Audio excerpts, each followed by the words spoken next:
United Nations on Tuesday warned fresh advances by the Sudanese paramilitary Rapid Support Forces could trigger a new exodus of refugees spilling over the country's borders.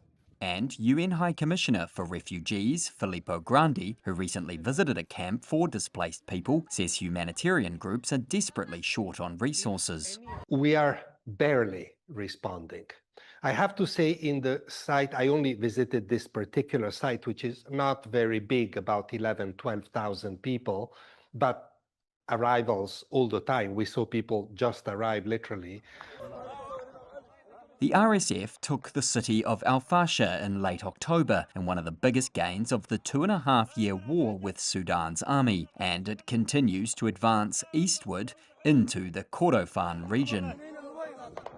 Most of the estimated 40,000 people the United Nations says have been displaced by the latest violence in the region have sought refuge within the country, but Grandi says that could change if violence spreads. If, say, a city like El Obeid, which is even closer to Khartoum, another major city in that area, if that were to be not necessarily taken but engulfed by the war, I am pretty sure that we would see more exodus. It's the big urban centers that produce most of the displaced.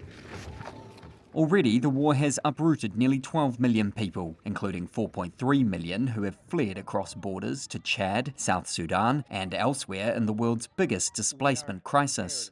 Most of those who have trekked hundreds of kilometres to Sudan's Al Daba camp on the banks of the Nile, north of Khartoum, are women and children. Their husbands and sons were killed or conscripted along the way. Some mothers said they disguised their sons as girls to protect them from being abducted by fighters.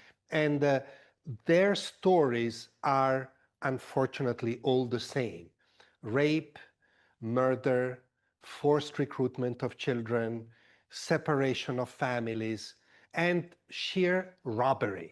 Grandi says cutbacks by Western donors has left a Sudan response plan with just a third of its funding.